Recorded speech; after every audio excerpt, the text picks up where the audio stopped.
First Alert Weather with Madeline Parker is sponsored by St. Francis Healthcare System. All right, taking a look at First Alert Doppler Network. We are keeping an eye out for a thunderstorm that has gone severe, that is moving into southern Illinois as we speak in parts of Union County and Alexander County.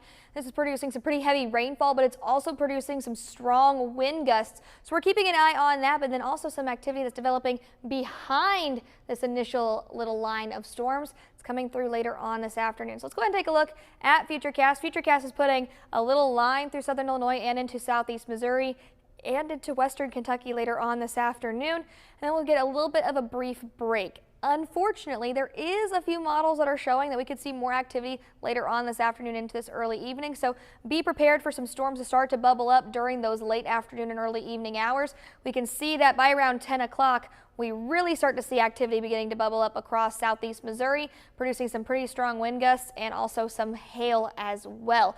Make sure you have multiple ways of getting alerts just in case these storms do get out of hand. And they also are producing some pretty heavy rainfall, which has sparked that flood watch. It's going to be continuing through Saturday evening. So you can see those very heavy pockets of rain that continues through the midnight hour. And then overnight, we're still seeing some heavy pockets of rain that continues into Friday morning. So some heavy thunderstorm activity in our southernmost parts of the heartland, looking mostly dry across southern Illinois before we see things a little bit drier by around 10 a.m. on Friday morning.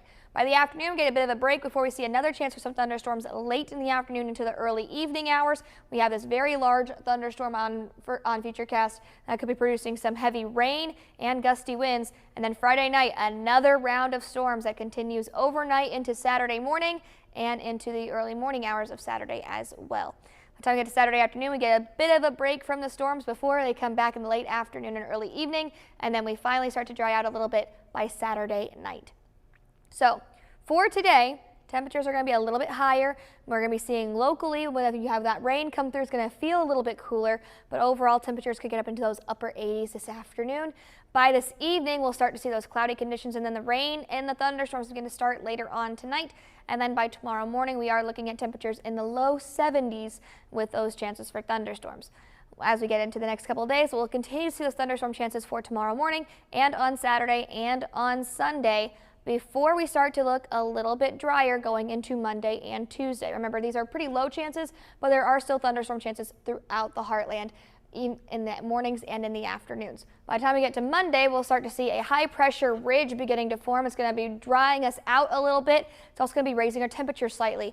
We are going to be seeing temperatures in the upper 80s and low 90s, but our heat index is going to be ranging between 100 and 105. So it's going to be still pretty hot outside as we head into next week, but not to the extent that we were seeing just last week.